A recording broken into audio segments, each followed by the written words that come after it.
বড়দের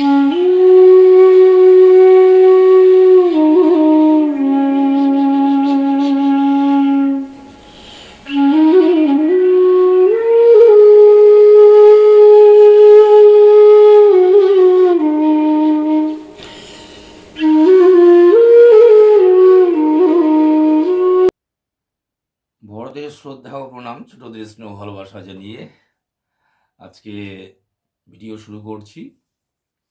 কালকে আমাকে কিছু ইষ্ট ভ্রাতা অর্থাৎ গুরু ভাই গুরু বোন ফোন করেছিল।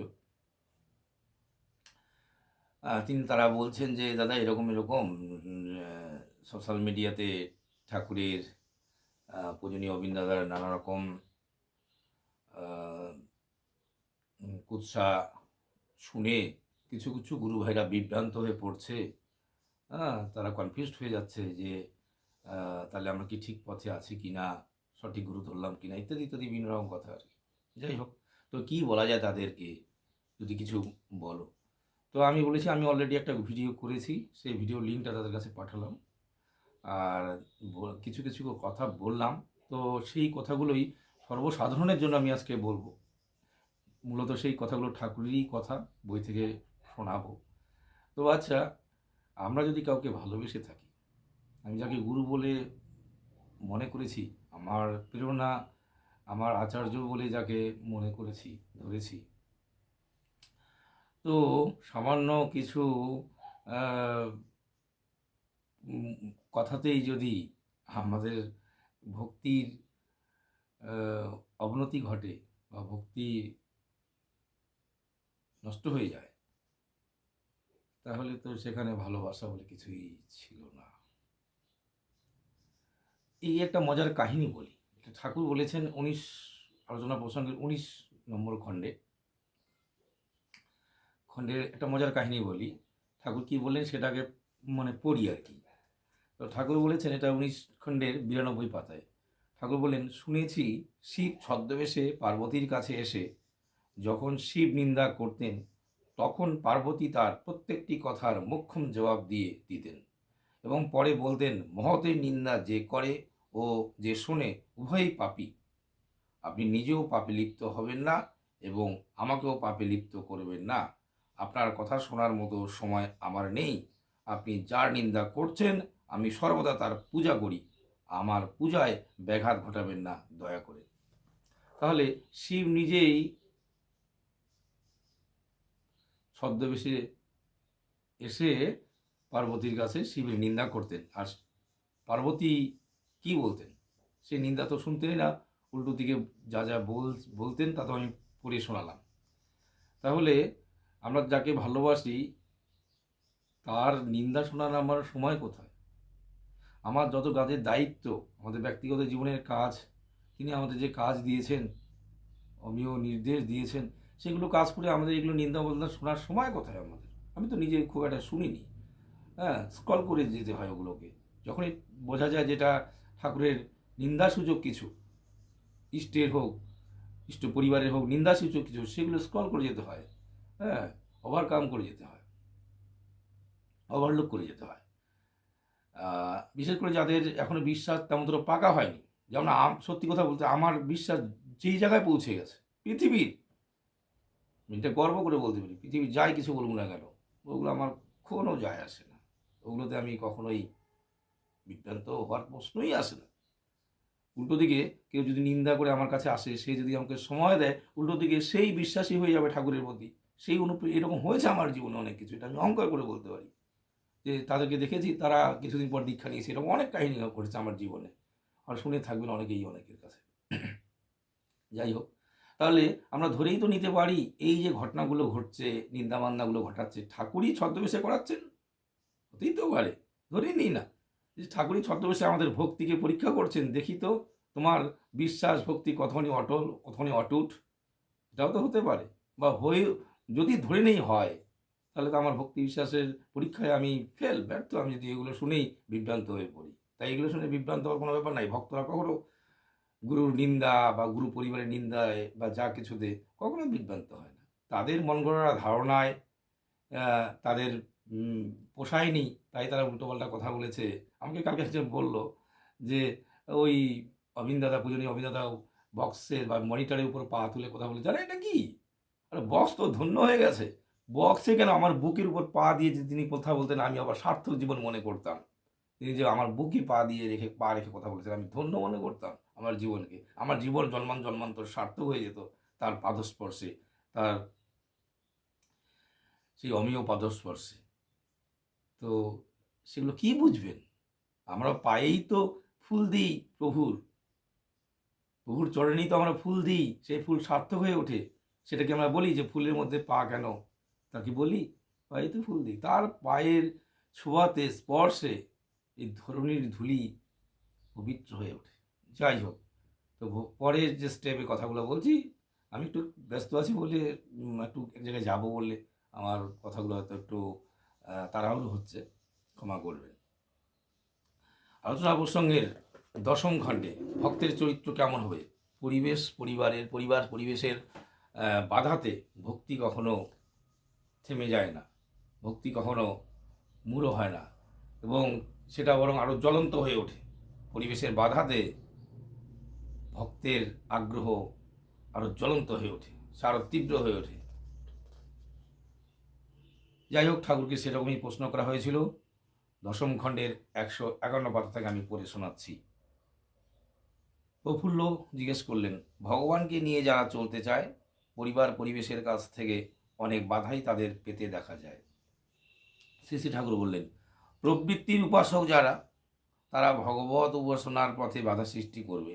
সে আর বিচিত্র কি? যা হচ্ছে আর কি, ঠাকুরের সময় হয়েছিল যে প্রবৃত্তির উপাসক যারা, যারা শয়তান, তারা ভগবত উপাসনায়, যারা ভগবানকে নিয়ে চলবে, সেক্ষেত্রে বাধা সৃষ্টি করবে। এটার মধ্যে বিচিত্র কি? এটা অবাক হওয়ার কিচ্ছু নেই।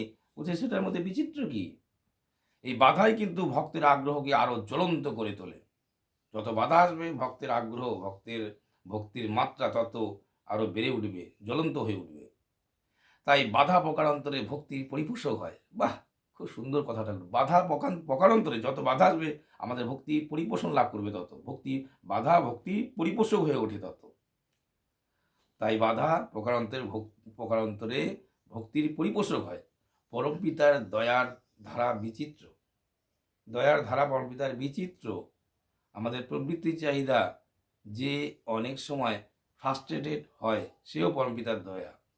অনেক সময় আমরা আমাদের যে প্রবৃত্তি চাহিদাগুলো অনেক সময় ব্যর্থ হয়। আমরা হয়তো কোনো একটা খারাপ চাওয়া আমার আসে, সেটা আমি পেলাম না, এটাও ঠাকুরের দয়া বলেই তো পেলাম না, কারণ ওটাতে আমাদের ভালো হয় না বলেই সেটাও তার দয়া। ইষ্টকে যে চায়, সে প্রীতিকর অপ্রীতিকর, সুবিধাজনক অসুবিধাজনক সব রকম উপাদানকেই ইষ্ট স্বার্থ প্রতিষ্ঠার অনুকূল করে তোলে।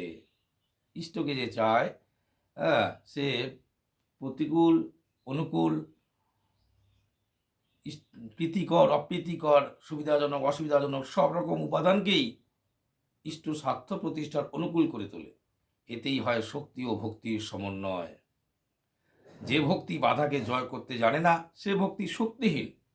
আমার ভালোবাসা বা ভক্তি যদি বাধাকে জয় করতে না জানলো, কিছু একটা বললো, আমার ভক্তি উবে গেল, তা হবে না। সে ভক্তি কিন্তু শক্তিহীন। আর তা ভক্তি নামের যোগ্য কিনা বলা যায় না, সেটা আসলে ভক্তিই না। আমরা ভক্ত যারা হয়ে উঠিনি, তাদের ক্ষেত্রেই এরকম হয়ে উঠি।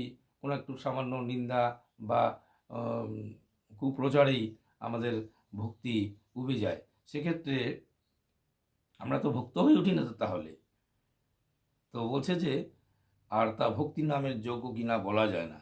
ভক্তের রাজা হনুমান, মানে ভক্ত শ্রেষ্ঠ, ভক্তের রাজা হচ্ছে হনুমান। পদে পদে তার বাধা এসেছে, আর পরাক্রমের সঙ্গে সে তা উত্তীর্ণ করেছে। কত বাধা, কিন্তু হনুমান কোনো বাধাতে কিন্তু বাধ্য হয়ে বা আটকে যায়নি। এতে পদে পদে তার ভক্তিও যেমন বেড়েছে, শক্তিও তেমনি বেড়েছে। যত বাধা এসেছে, তার পদে পদে ভক্তিও বেড়েছে, শক্তিও বেড়েছে। আর সঙ্গে সঙ্গে শ্রীরামচন্দ্রের মুখে হাসি ফুটেছে, এবং পরিবেশের পক্ষেও ভালো হয়েছে। পরিবেশের পক্ষে আলটিমেটলি ভালোই হয়েছে। শুধু নিরিবিলি নির্ঝঞ্ঝাটভাবে মনের সুখে জপতপ করবার ভিতর দিয়ে ভক্তি সিদ্ধ হবার নয়। হ্যাঁ, কিছু বাধা থাকবে না, কেউ কিছু বলবে না, নিরিবিলি নির্ঝঞ্ঝাটভাবে একটু জপতপ করব, এতে কিন্তু ভক্তি সিদ্ধ হবার নয়। এর যেমন প্রয়োজন আছে তেমনি প্রয়োজন আছে ইষ্টের জন্য রেসপন্সিবিলিটি অর্থাৎ দায়িত্ব নিয়ে কঠোর শ্রমে তা সাকসেসফুলি এক্সিকিউট কৃতকার্যতার সঙ্গে উদযাপন করবার। ইষ্টের জন্য মাথা খাটাতে হয়, গা ঘামাতে হয়, নিজেকে অক্ষত রেখে আগুনের সমুদ্র পাড়ি দিতে হয়। ইষ্টের জন্য মাথা ঘামাতে হয়, গা ঘামাতে হয়, নিজেকে অক্ষত রেখে আগুনের সমুদ্র পাড়ি দিতে হয়। তার ইচ্ছা পূরণ করতে গেলে কত রকম পরিস্থিতি ও মানুষের সম্মুখীন হতে হয়। নিজ উদ্দেশ্যে অটুট থেকে সব কিছু ম্যানেজ ও ম্যানিপুলেট পরিচালনা ও নিয়ন্ত্রণ করে সকলের কল্যাণকে অবধারিত করে পারস্পরিক প্রীতিসঙ্গতিকে সলিল করে ধাপে ধাপে অগ্রসর হতে হয়। তা যা ঘটছে এগুলো ঠাকুর বলেই দিয়ে গেছেন। সেই সব ক্ষেত্রে আমাদের কী করণীয় বলছেন যে বিভিন্ন রকম মানুষের সাথে আমাদের ইষ্টের কাজ করতে গেলে অর্থাৎ ইষ্টের ইচ্ছা পূরণ করতে গেলে কত রকম পরিস্থিতি ও মানুষের সম্মুখীন হতে হয়। নিজ উদ্দেশ্যে অটুট থেকে সব কিছু ম্যানেজ ও ম্যানিপুলেট করে সকলের কল্যাণকে অবধারিত করে পারস্পরিক প্রীতিসঙ্গতিকে সলিল করে ধাপে ধাপে অগ্রসর হতে হয়। এর ভিতর দিয়েই গজায় self confidence, personality, experience, wisdom. অর্থাৎ এর ভিতর দিয়েই গজায় আত্মপ্রত্যয়, ব্যক্তিত্ব, অভিজ্ঞতা, প্রজ্ঞা। ভক্ত ভগবানের হাতে তার মাঙ্গলিক শক্তির এক শক্তিমান হাতিয়ার রূপে গড়ে ওঠে। এই বাধা বিপত্তির মধ্য দিয়ে কি হয়? নানা রকম প্রতিকূল পরিস্থিতি, পরিবেশ, কথাবার্তার মধ্য দিয়ে আমাদের ভক্তের কি লাভ হয়? বলছে ভক্ত ভগবানের হাতে তার মাঙ্গলিক শক্তির এক শক্তিমান হাতিয়ার রূপে গড়ে ওঠে। একজন ভক্ত যেখানে থাকে তার আশপাশ সব দিক দিয়ে উন্নত হয়ে ওঠে। এই যোগ্যতার অভ্যুদয়ের ব্যাপারে আরাম বিরামের চাইতে বাধাবিঘ্ন ও ঝড়ঝাপটাই বেশি কার্যকরী হয়ে থাকে। কি মজার কথা তিনি বললেন। এই যোগ্যতার অভ্যুদয় অর্থাৎ ভক্তের যোগ্যতা বাড়ে, শক্তি বাড়ে, হ্যাঁ, অভ্যুদয় যে হয় সেটা আরাম বিরামের চাইতে অর্থাৎ কোনো বাধা না থাকলে তা হয় না, বরং আরাম বিরামের চাইতে বাধাবিঘ্ন ও ঝড়ঝাপটাই বেশি কার্যকরী হয়ে থাকে। ভক্তের শক্তি বাড়াতে গেলে ঝড়ঝাপটা এবং বাধাবিঘ্নই বেশি কার্যকরী হয়ে ওঠে। তবে বিশ্ব প্রকৃতি দৃশ্য অদৃশ্য নানাভাবে তাকে শক্তি, সাহস ও সহায়তা যোগায়। বাধা বিপত্তি থাকতেই পারে, কিন্তু বিশ্ব প্রকৃতি দৃশ্য অদৃশ্য নানাভাবে তাকে শক্তি, সাহস ও সহায়তা যোগায়। সৎশক্তির অন্তিম জয়ের অনিবার্যতার সম্বন্ধে সে কোনো অবস্থায় এই বিশ্বাস হারায় না। সৎ শক্তির অন্তিম আলটিমেটলি জয়ের অনিবার্যতা সম্বন্ধে সে কোনো অবস্থাতেই বিশ্বাস হারায় না, সে অটল বিশ্বাসী হয়ে ওঠে। তাই এই ঘন ঘোর অন্ধকারের মধ্যেও সে আশার আলো আবিষ্কার করে, আর তাই তাকে অতন্ত্রভাবে চলন্ত রাখে মঙ্গল অভিযানে। আমাদের কোনো প্রকার বাধা বিপত্তি আমাদেরকে থামাতে তো পারবেই না, বরং এই বাধা আমাদের কাছে ফেভারেবল বলে মনে হবে, কারণ এই বাধাতে আমাদের শক্তি বেড়ে যাবে। আমরা আরও বীর বিক্রমে অত্যন্ত প্রহরীর মতো, বীর যোদ্ধার মতো এগিয়ে যাব, আরও তাকে বেশি করে ভালোবেসে ফতুর হয়ে যাব, ভালোবেসে ডগমগ হয়ে উঠব, আর তার ইচ্ছা পরিপালন করতে গিয়ে তার ইচ্ছা পরিপালন করার উন্মাদনা নিয়ে সারা বিশ্বে আমরা চলতে থাকব। এইরকম মানসিকতা নিয়ে চলার ব্যাপার আছে যদি ভক্তি থাকে।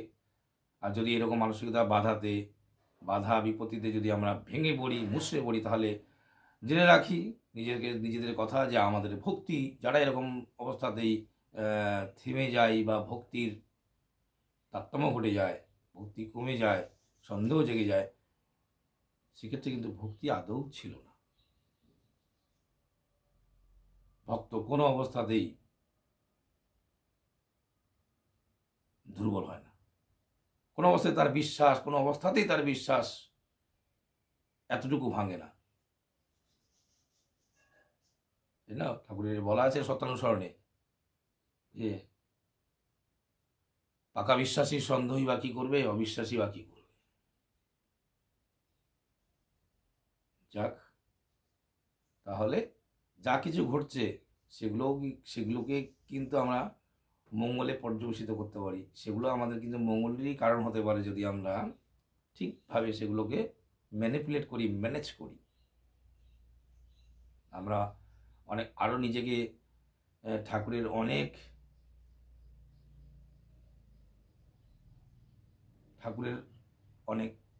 মানে কাছের মানুষ করে তোলার জন্য উদ্গ্রীব হয়ে উঠি এই বাধা বিপত্তির জন্য। আরও ঠাকুরের নির্দেশগুলো নিজের পরিপালনে যত্নবান হয়ে উঠি।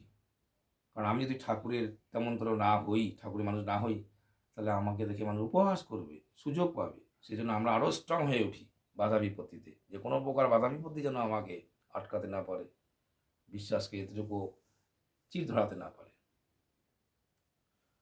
ঠিক আছে, কোনো প্রকার ভয়ের কিছু নেই, এগুলোকে হেসে উড়িয়ে দেবেন।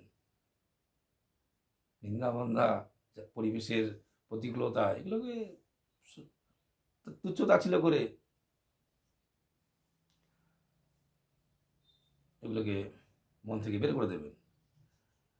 পুরোনো দিনের একটা গানের একটা কলি বলি, মান অপমানে আমাদের কাছে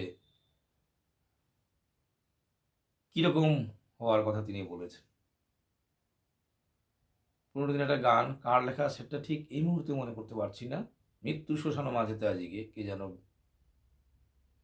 সরগ গীতি গায়। সেখানে একটা পংক্তি আছে, সহিতে হইবে নীরবেতে কত, সমাজের মান অপমান শত, চরণে দলিয়া বীরের মতো ঘষিবে শুধু তাহারই জয়, প্রতি দ্বারে দ্বারে যেচে কেঁদে হেসে ডুবাও সবারে নামামৃত রসে, ছুটে যাক সবে নিত্যানন্দ ধাবে, জীবন মুক্ত দেখিবে জীবন মুক্ত কেমনে হয়, গাওরে সকলে রাধা রাধা বলে, লিখিল বিশ্ব করিতে জয়, দীপ্ত তোমরা অমর ভক্ত, নাহি রে শঙ্কা নাহি রে ভয়। আজকে এই পর্যন্তই, সবাই ভালো থাকবেন। আরও আরও আরও বেশি করে আমরা ঠাকুরের হয়ে উঠবো। ঠাকুর ছাড়া আমাদের কাছে দ্বিতীয় যেন আর কিছু না থাকে, তিনিই একমাত্র আমার কাছে আপন। আর তিনি আপন বলে আমার কাছে সবাই আপন। You are for the Lord, not for others. You are for the Lord and so for others. তুমি প্রভুর জন্য আর কারোর জন্য নও, তুমি প্রভুর জন্য, তাই তুমি সকলেরই জন্য। আগে আমি প্রভুর হতে হবে। He not he who is not with me is against me. যে আমার প্রভুর সাথে নয়, সে আমার বিরুদ্ধেই। জয় গুরু।